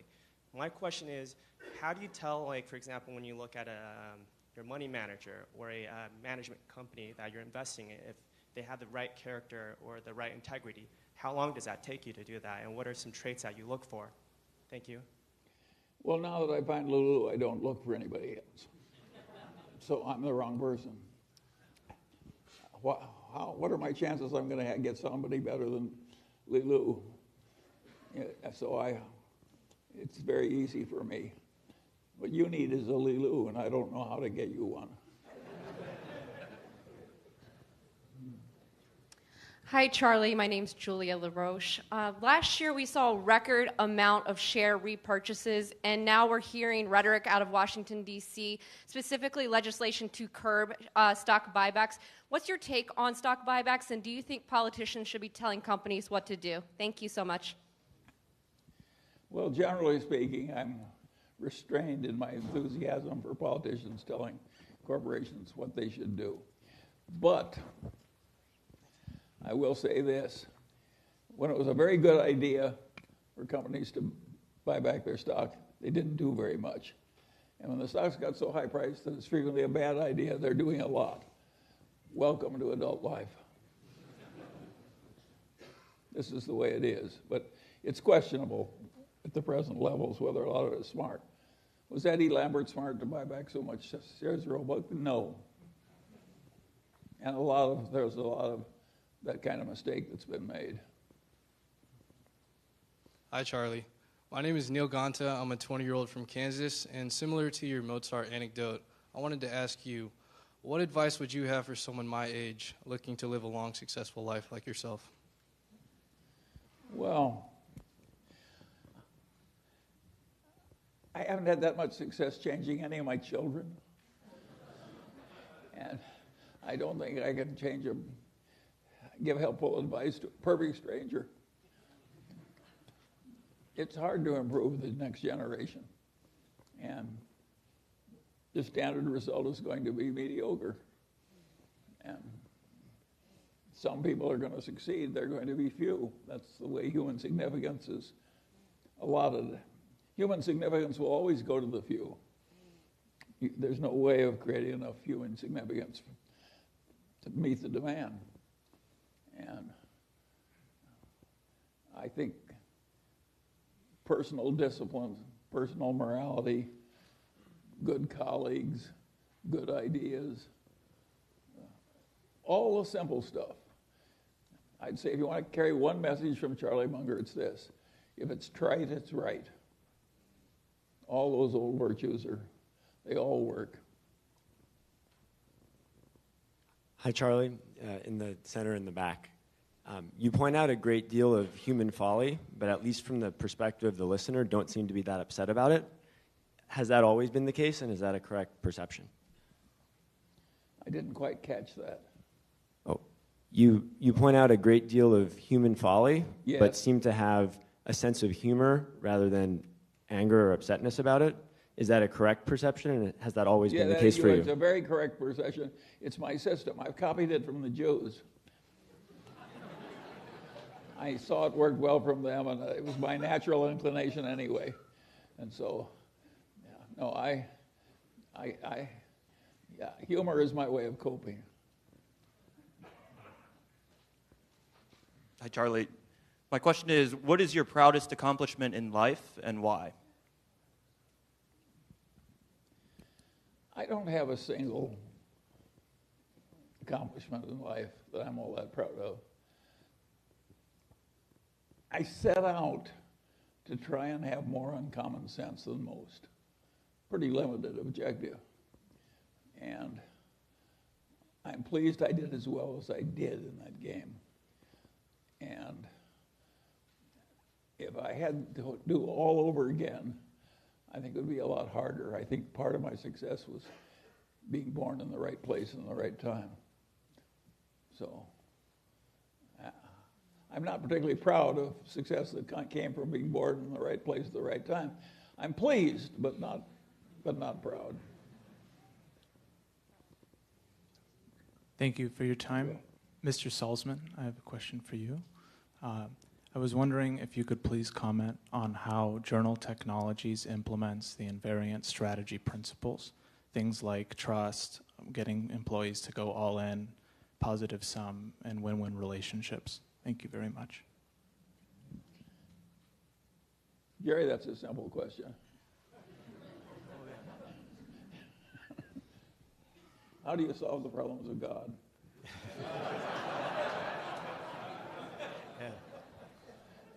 First of all, you have to deal with each individual, because each individual, each employee, each independent contractor that we have to work with, each client is different. And so you have to relate to their specific circumstance. You do not handle it because it's in a checklist or something.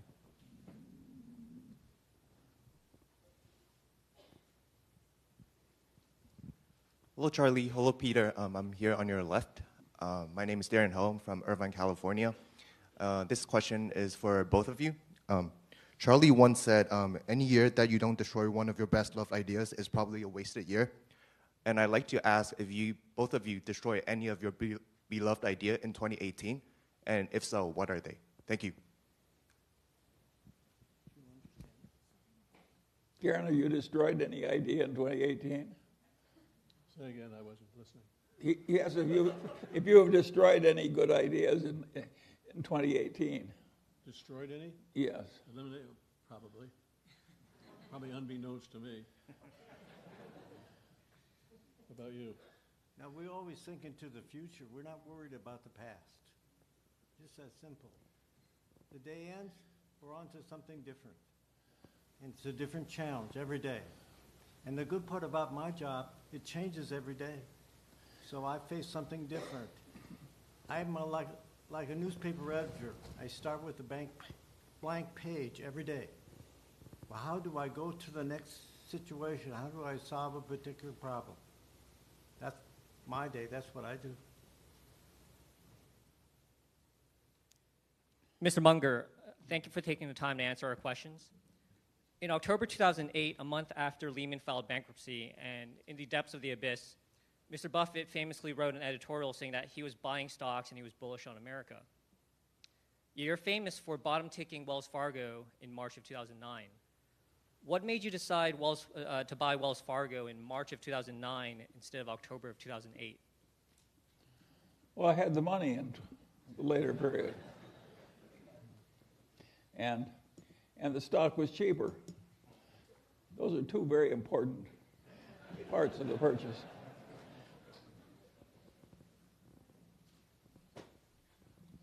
Hi, Charlie. My name's Jordan. I'm from Canada. I'm in the back. I've heard that you've started some new real estate developments. What are you developing now, and what'll be the key to its success?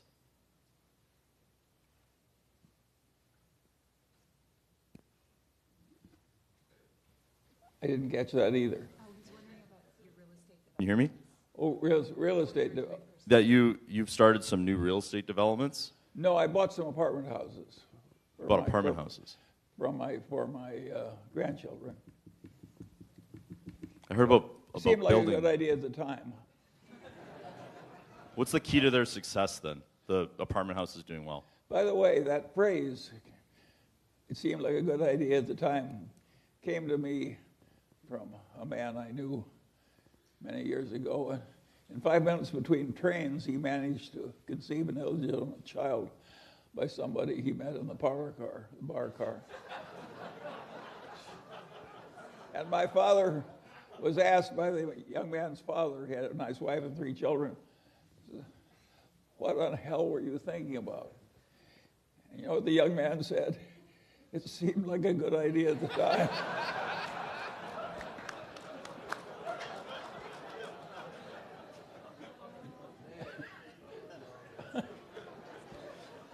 Hi, Charlie. Yeah. Charlie, I'm standing to your left. Thank you for sharing your anecdotes. I think everybody loves them. Herb Kelleher passed away recently, and I'm hoping that maybe you have some anecdotes about Herb that you would like to share with us. Thank you. Who? Herb Kelleher, the founder of Southwest Airlines. Yeah, well, he was a very remarkable businessman. I never knew him, but he was an original, and he created an amazingly sound company while drinking one hell of a lot of whiskey and smoking a hell of a lot of cigarettes. This is not my personal style. And to do as well as he did with so much bourbon and so many cigarettes, it set a new record in human life. So we should all remember Herb Kelleher. And we all wish we could have so much strength we could abuse it so much and still perform. I didn't get such a hand. I regard him as a miracle. Good morning, Mr. Munger. If you didn't have access to Li Lu and to the Chinese exchanges through him, like many Americans don't, would you feel comfortable investing in the American depository shares of most Chinese companies that are comprised of a VIA structure and offer shareholders few rights and minimal protections from the Chinese government? I don't know much about depository shares. I tend to be suspicious of all investment products created by professionals. And I tend to go where nothing is being hawked aggressively or merchandised aggressively or sold aggressively. So you're talking about a world in which I don't even enter. So I can't help you. You're talking about a territory I avoid. Hey, Charlie, all the way in the back. This is John Heltzel with Los Altos. So my concern is I've done a lot of research on banks, and you guys have done a great job in helping me. But I also saw large derivative portfolios of these major use of banks are getting quite large on the balance sheets. And SEC reporting doesn't require much transparency. So I thought, do you guys worry about this kind of stuff? I know you have in the past, and in the banks that you own, and then do you worry about other banks as well? Thanks. Well, all intelligent investors worry about banks because banks present temptations to their managers to do dumb things. There's so many things you can easily do in a bank that looks like a cinch way of reporting more earnings soon, where it's a mistake to do it, long-term considerations being properly considered. As Warren puts it, the trouble with banking is there are more banks than there are good bankers. And he's right about that. And so I would say if you're invested in banks, you have to go into the time when you've got a lot going for you, because there'll be a fair amount of stupidity that creeps into banking. Hi, Charlie. Jason from San Francisco. When you don't have the luxury of picking your negotiation counterparties, what's your best recommendation for dealing with somebody who not only won't negotiate rationally, but will also criticize you for trying to negotiate rationally? You're talking about a situation I try and solve by avoidance.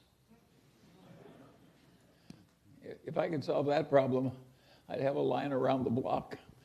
I mean, you wouldn't be able to squeeze in here.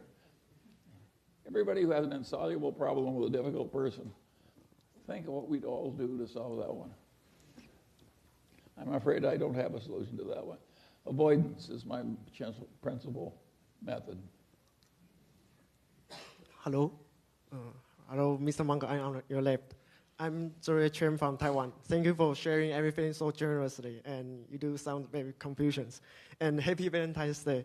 I have two questions for you. The first one is, both you and Mr. Buffett worked in Buffett's grandpa's grocery store at teenage years.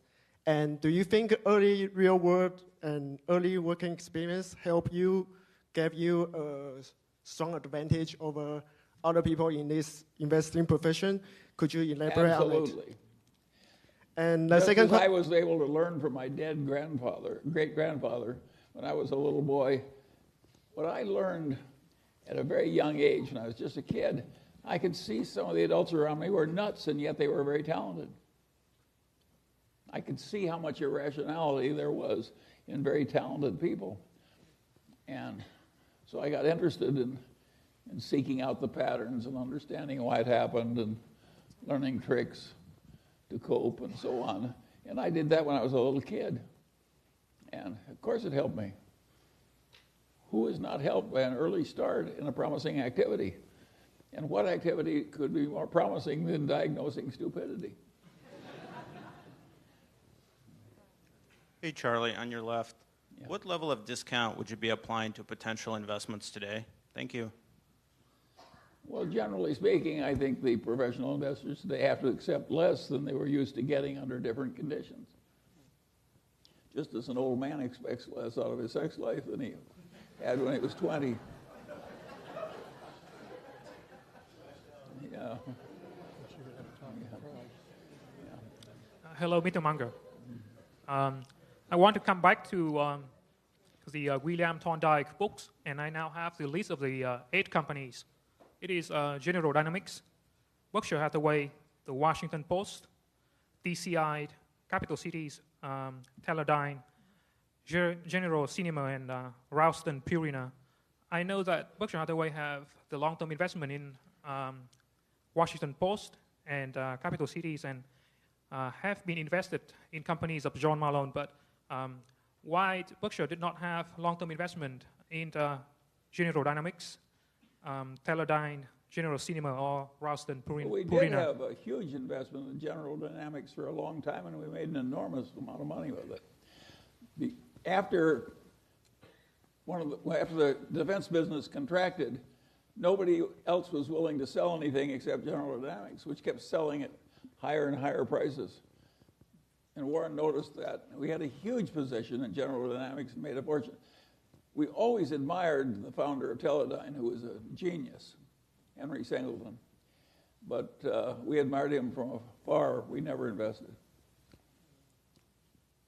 It was just one of many mistakes of omission. Hi, Charlie. Cameron Hamidi from San Diego.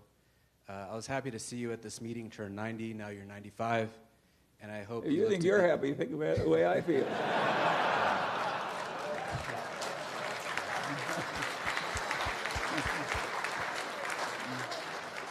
Well, I hope you live to be 120, and I always thank you for your positive influence on our lives.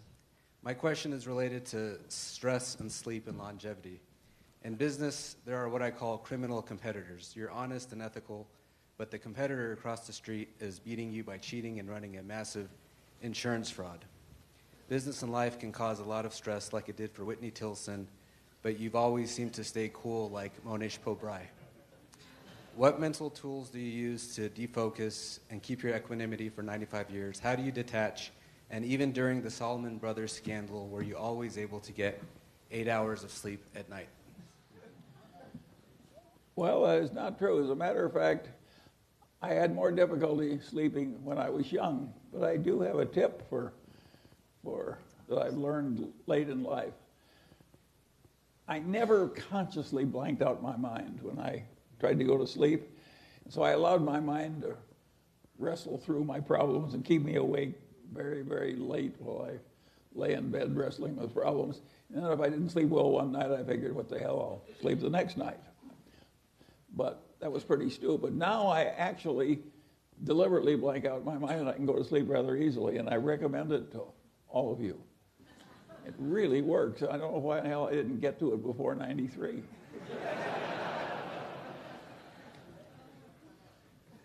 Hi, Charlie. Thank you for your answers.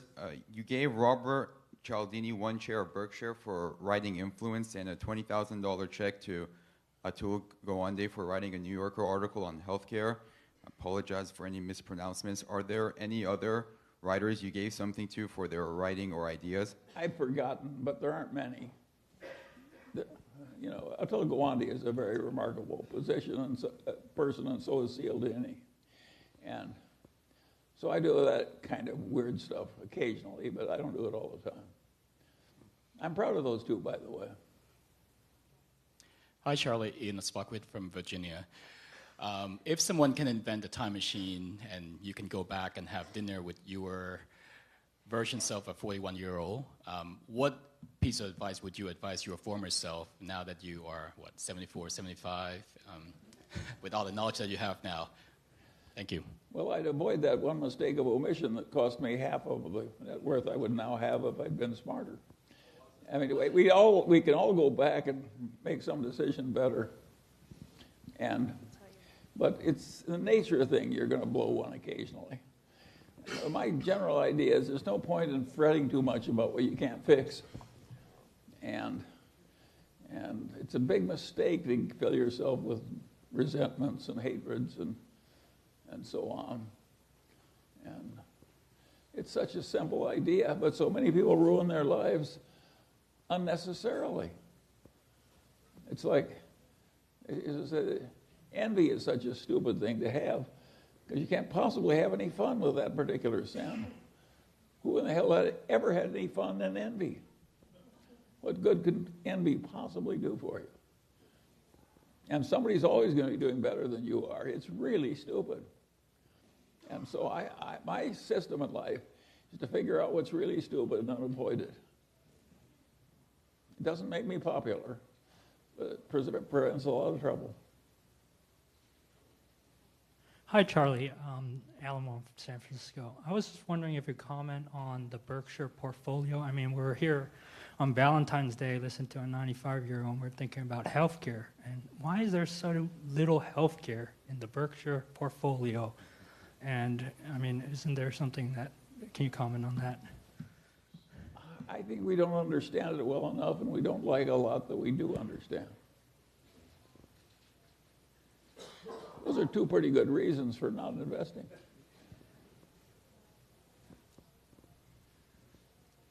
Hi, Charlie. This is Sridhar from San Francisco Bay Area.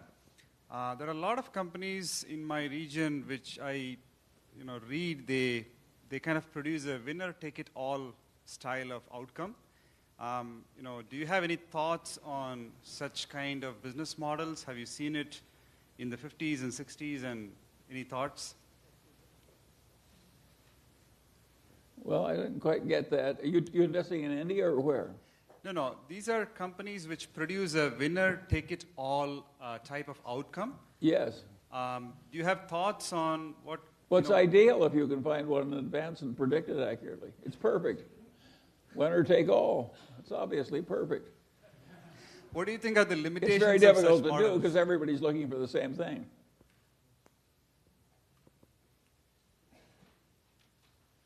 Hi, Mr. Munger. Yeah. You talk about identifying your circle of competence and trying to expand it. I'm at a point in my life where I don't really know what my circle of competence is, so I would like to know how you found yours.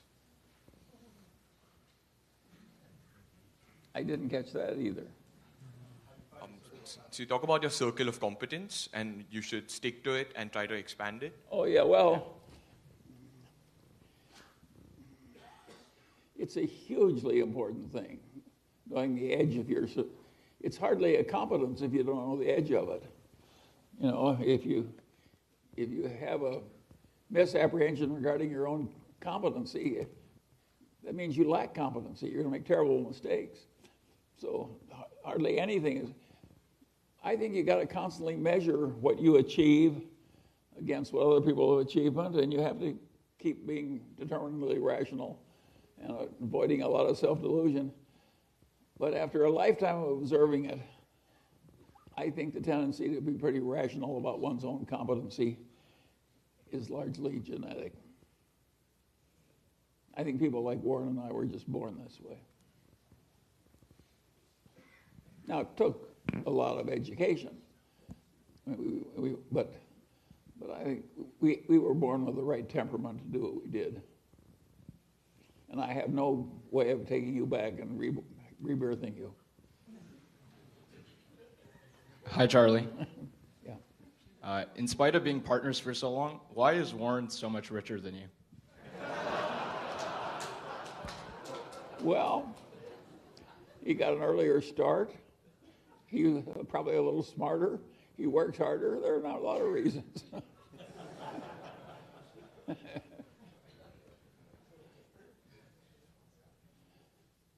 Why was Albert Einstein poorer than I was?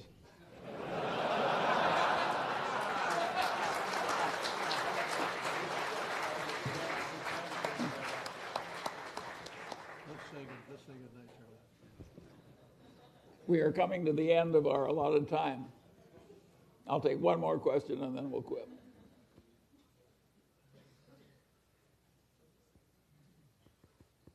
Make it a good one. We're through.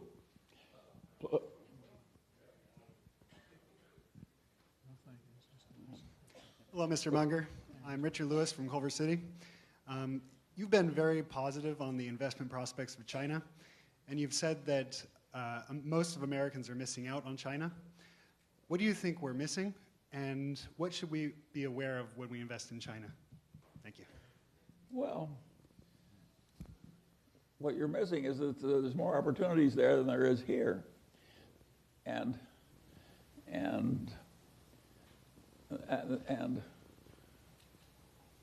I can't, yeah.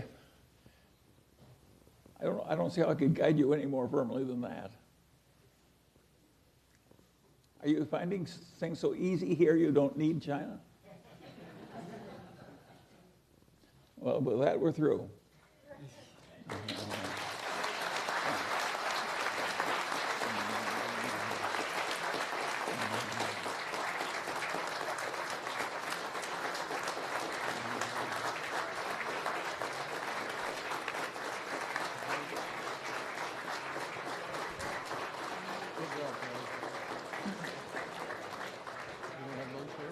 Yeah. Oh, yes, it is. I'm taking some. Thank you all for attending the Daily Journal shareholder meeting this year. We welcome you all back for next year.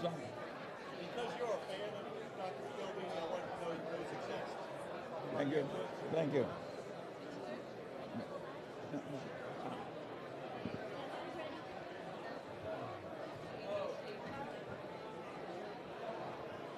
Enough, Charlie? Yeah, we are. Yes? Yeah. Okay.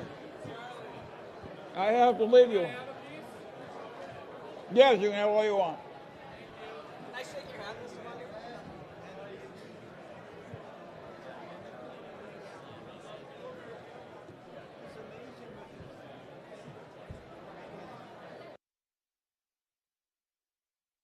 This video presents Charlie Munger's insightful remarks and the Q&A session at the Daily Journal Corporation's annual meeting.